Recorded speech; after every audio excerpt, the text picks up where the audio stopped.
Saudara-saudara yang dikasihi Tuhan, kita mengucap syukur karena pada hari ini kita dapat bertemu kembali untuk mengikuti ibadah doa keluarga. Baiklah, sebelum kita memulai doa keluarga ini, kita akan bersaat teduh sejenak.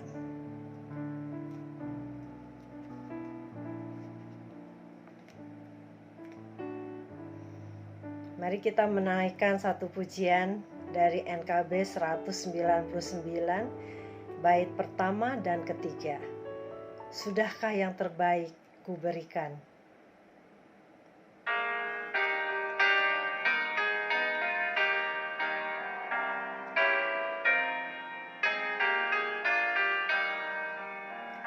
Sudahkah yang terbaik kuberikan kepada Yesus Tuhanku?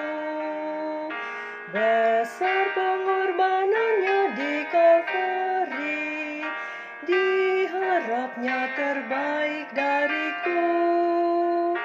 Berapa yang terhilang telah ku cari, dan ku lepaskan yang terbelenggu. Sudahkah yang terbaik ku berikan kepada Yesus Tuhanku? Telah ku perhatikan sesama, atau ku biarkan tegar?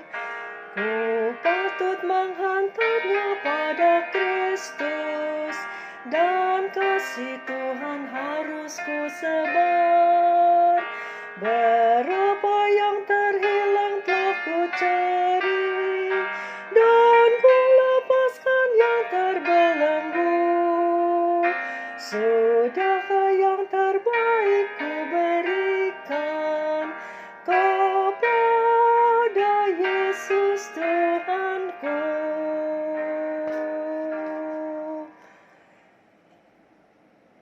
Saudara-saudara, sebelum kita mendengarkan firman Tuhan, mari kita bersatu di dalam doa. Bapa yang penuh kasih, kami bersyukur kepadamu karena pada hari ini kami masih diperkenankan beribadah kepadamu. Kami mau mendengarkan firman Tuhan. Biarlah firman-Mu dapat menguatkan dan membimbing kami untuk hidup berkenan di hadapan Tuhan. Bersabdalah ya Tuhan, kami anak-anak-Mu sudah siap untuk mendengarnya. Urapi juga hamba-Mu yang telah mempersiapkan. Biarlah Roh Kudus yang menolong hamba-Mu hingga dapat menyampaikan firman Tuhan seturut dengan kehendak-Mu. Terima kasih Bapa. Dalam nama Yesus kami berdoa. Amin. Bapak, Ibu, Saudara yang dikasihi Tuhan, mari kita bersama-sama hari ini merenungkan tentang satu tema, ketidakadilan. Saya akan membacakan firman Tuhan dari kitab Kejadian 31 ayat 36 sampai dengan yang 42. Kejadian 31 ayat 36 sampai dengan ke-42. Demikianlah firman Tuhan. Lalu hati Yakub panas dan ia bertengkar dengan Laban. Ia berkata kepada Laban, "Apakah kesalahanku? Adakah dosaku? Maka engkau memburu aku sehebat itu? Engkau telah menggeledah segala barangku. Sekarang apakah yang kau temui dari segala barang rumahmu? Letakkanlah di sini, di depan saudara-saudaraku dan saudara-saudaramu, supaya mereka mengadili antara kita berdua. Selama 20 tahun ini, aku bersama-sama dengan engkau. Domba dan kambing betinamu tidak pernah keguguran, dan jantan dari kambing dombamu tidak pernah kumakan. Yang diterkam oleh binatang buas tidak pernah kubawa kepadamu. Aku sendiri yang menggantinya. Yang dicuri orang, baik waktu siang, baik waktu malam, selalu engkau tuntut padaku.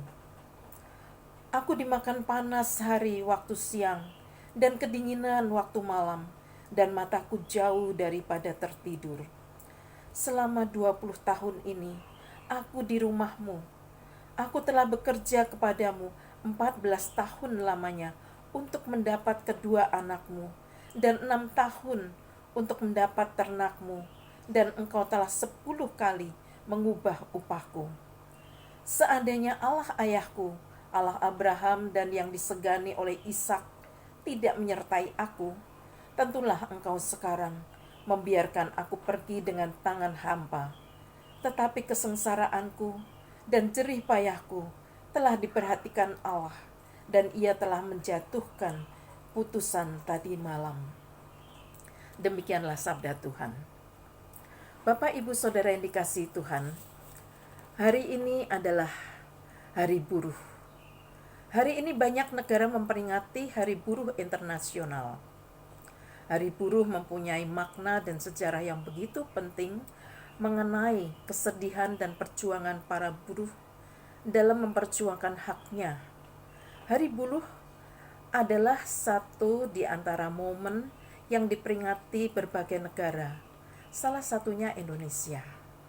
Sebagian negara merayakan Hari Buruh dengan memberikan jatah libur atau menyelenggarakan aksi sosial demi mengingatkan pemerintah terhadap kesejahteraan para buruh, sekaligus mengenang pendahulu buruh yang telah berjuang menuntut perbaikan hak di masa lalu.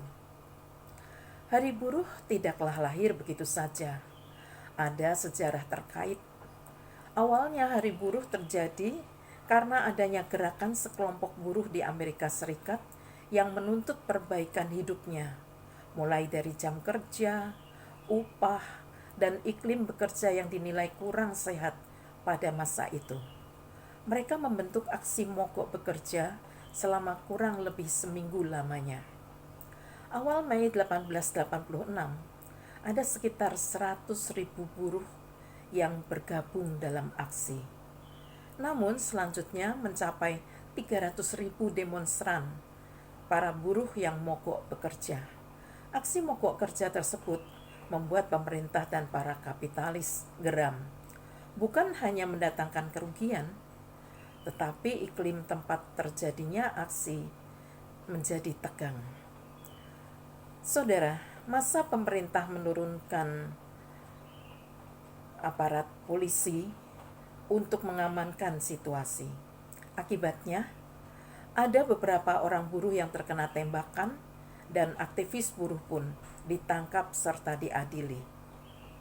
Akibat situasi itu, para buruh pun marah dan mendesak pemerintah untuk membebaskan para aktivis buruh yang ditahan dan menuntut jawaban atas tuntutan yang mereka ajukan. Sejak peristiwa itu berlangsung, para buruh di Amerika Serikat pun mendapat haknya sesuai dengan hak asasi mereka sebagai manusia. Dengan begitu, tanggal 1 Mei seperti hari ini ditetapkan sebagai Hari Buruh atau May Day oleh Kongres Sosialis Dunia di Paris pada tanggal 1 Mei 1889. Bagaimana di Indonesia? Ketidakjelasan jam kerja dan upah tak hanya terjadi di Amerika Serikat saja. Di Indonesia, para pekerja pun menaruh harapan yang sama. Ketika itu, pekerja di Indonesia harus bekerja selama 19-20 jam per hari. Mereka hanya diberikan waktu istirahat selama 4 jam saja. Para pekerja ini pun akhirnya menuntut hak mereka dengan meminta pengurangan jam kerja dan perbaikan upah. Akan tetapi, meski sudah beberapa kali melakukan aksi, pemerintah tidak menggubris tuntutan mereka. Kemudian di periode selanjutnya, pemerintah merespons baik demonstrasi yang mereka lakukan dengan memberikan perbaikan jam kerja menjadi 8 jam dan kenaikan upah. Selain itu, pada tahun 2013 di masa pemerintahan Presiden SBY menjadikan May Day sebagai hari libur nasional agar para buruh dapat istirahat dan melakukan aksi sosial. Bapak, Ibu, Saudara yang dikasihi Tuhan, ketidakadilan selalu mendatangkan sakit hati. Ada ketidakadilan yang bisa terjadi dalam keluarga, orang tua yang pilih kasih terhadap anak-anaknya. Ada ketidakadilan di tengah masyarakat, misalnya dalam pembagian sembako, yang kurang memerlukan mendapatkan bantuan, yang benar-benar membutuhkan dilewatkan. Di dalam dunia kerja, ketidakadilan sangat mendatangkan kepedihan, kekesalan, dan kemarahan, bukan hanya kerugian material. Ketidakadilan pernah dialami juga oleh Yakub. Dalam firman Tuhan yang kita baca tadi, kita melihat Yakub mengalami ketidakadilan ketika bekerja pada Laban. Laban adalah pamannya sekaligus mertuanya. Selama 20 tahun bekerja, Laban sering berlaku tidak adil terhadap diri Yakub. Ia tidak menghargai semua jerih lelah Yakub. Bahkan dikatakan 10 kali ia mengubah upah Yakub. Tetapi Allah tidak tinggal diam. Yakub menyaksikan hal itu. Laban pun akhirnya menuai akibat dari kelicikan saat Yakub kembali ke negerinya sebagai orang yang berhasil. Yakub menyaksikan apa yang Allah telah lakukan terhadap dirinya. Tanpa penyertaan Allah dalam perjuangan yang sulit dalam pekerjaannya, maka ia tidak akan berhasil. Karena penyertaan Allah, maka Yakub berhasil. Bapak, Ibu, Saudara yang dikasihi Tuhan, hingga kini praktek ketidakadilan terhadap para pekerja di berbagai sektor masih berlangsung. Demi mendapatkan keuntungan sebesar-besarnya, kadang pengusaha bertindak sangat tidak adil terhadap para pekerjanya. Mereka menindas untuk mendapatkan keuntungan bagi diri sendiri. Di pihak lain, di tengah sulitnya mencari pekerjaan, para pekerja tidak punya pilihan selain menelan perlakuan tidak adil itu demi memenuhi kebutuhan ekonomi mereka. Saudara, pada momen hari buruh ini perlu kita renungkan agar kita dapat menghargai sebuah perjuangan dan pekerjaan orang lain. Kalau kita berada di posisi majikan, jangan memperlakukan para pekerja dengan tidak adil. Allah tidak akan tinggal diam terhadap ketidakadilan. Sebaliknya, kalau kita berada di posisi pekerja yang diperlakukan tidak adil, jangan berkecil hati.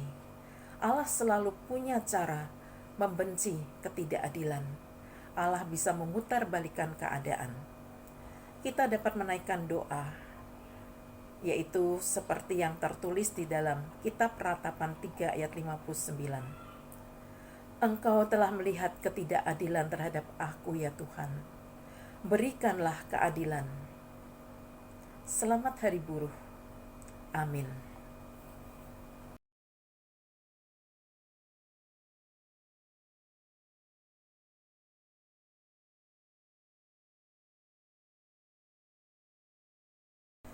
Bapak, Ibu, Saudara yang dikasihi Tuhan, mari kita menyatukan hati kita dan menaikkan doa syafaat kita. Mari kita berdoa. Bapa yang penuh kasih, hari ini adalah hari peringatan Hari Buruh. Kami teringat ya Tuhan akan para buruh yang hingga saat ini masih ditindas, diperlakukan tidak adil. Biarlah Tuhan sediakan menolong mereka sekalian, memberikan kekuatan, memberikan ketabahan, dan memberikan keadilan. Tuhan, kami ingin berdoa juga untuk para pengusaha, para pimpinan yang memperlakukan tidak adil pada bawahannya. Mereka menjadi pemimpin yang buruk. Mereka menindas dengan kejam. Mereka mendatangkan sakit hati. Biarlah Tuhan akan menolong agar mereka sekalian boleh sadar. Mereka boleh menyadari bahwa apa yang mereka lakukan tidak benar dan Engkau tidak menyukainya, agar mereka boleh mengasihi dan memperhatikan sesamanya. Tuhan, pada saat ini kami ingin berdoa juga untuk anak-anak-Mu Tuhan yang masih bergumul dengan pekerjaan. Bukan karena tindasan, tapi karena situasi ya Tuhan. Karena masa pandemi ini banyak yang kehilangan pekerjaan, banyak yang kekurangan penghasilan, banyak yang kehilangan kesempatan untuk mendapatkan kebutuhan ekonomi rumah tangga mereka. Oh Tuhan, biarlah Engkau sediakan menolong, membukakan jalan, memberikan kesempatan mereka untuk mendapatkan penghasilan yang mereka butuhkan untuk kehidupan mereka dan keluarga. Tuhan, bagi mereka yang masih memiliki pendapatan yang rendah, biarlah Tuhan sediakan menolong, mencukupkan, mengulurkan tangan kasih-Mu ya Tuhan, agar ada jalan keluar buat mereka. Saat ini kami bersatu hati juga ingin berdoa ya Tuhan, untuk musibah-musibah yang terjadi akhir-akhir ini di Indonesia. Tuhan, Engkau mengetahui KRI Nanggala 402, kapal selam yang telah karam, di mana 53 awak kapal menjadi korban. Tuhan, kiranya Engkau sendiri yang mau memberikan kekuatan, memberikan penghiburan, dan pertolongan buat keluarga yang ditinggalkan, agar Engkau sendiri akan memulihkan luka dan sakit hati mereka, kepedihan mereka, kehilangan mereka.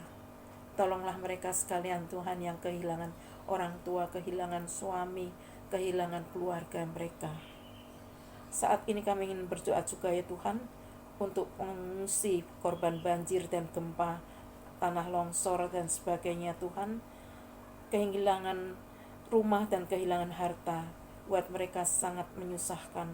Biarlah Engkau sendiri Tuhan akan mencukupkan kebutuhan mereka, agar mereka boleh membangun kembali rumah mereka, mereka boleh mendapatkan kembali apa yang mereka butuhkan di dalam kehidupan mereka. Banyak kerugian yang mereka dapatkan saat ini ya Tuhan. Biarlah Engkau sendiri akan memeliharakan mereka, menolong ya Tuhan, agar bantuan-bantuan yang dialirkan boleh sampai ke tujuan. Kami ingin berdoa ya Tuhan untuk anak-anak-Mu dan jemaat Tuhan yang saat ini sedang mengikuti doa keluarga. Apapun juga Tuhan yang saat ini sedang kami pergumulkan, kami mau serahkan dan letakkan ke dalam tangan kasih Tuhan. Engkau yang mengukir hidup kami, Engkau yang memelihara kami, Engkau yang selalu bersikap adil terhadap kami. Biarlah Tuhan sendiri akan mengulurkan tangan kasih-Mu, membukakan jalan keluar bagi setiap masalah kami. Yang sakit Tuhan sembuhkan, yang sudah tua, renta, dan terbaring Tuhan akan kuatkan imannya. Untuk keluarga yang merawat keluarga mereka yang sedang sakit, biarlah Tuhan berikan ketabahan, Tuhan berikan kekuatan dan kesehatan. Tuhan, berkatilah kami sekalian dalam berkarya, dalam melayani Engkau, dalam terus memperjuangkan keadilan, dan terus-menerus melakukan kehendak Tuhan. Terima kasih ya Tuhan. Di dalam nama Tuhan kami Yesus Kristus kami berdoa. Amin. Saudara-saudara, kita akan mengakhiri doa keluarga hari ini. Kiranya firman Tuhan yang telah kita dengar hari ini senantiasa menjadi pandu setiap langkah kita untuk menyatakan kasih Tuhan di dalam hidup kita. Tetaplah bersukacita untuk mewartakan kasih-Nya. Untuk mengakhiri doa keluarga hari ini, kita akan mengangkat satu pujian dari NKB 200, bait pertama dan ketiga. Di jalan hidup yang lebar sempit.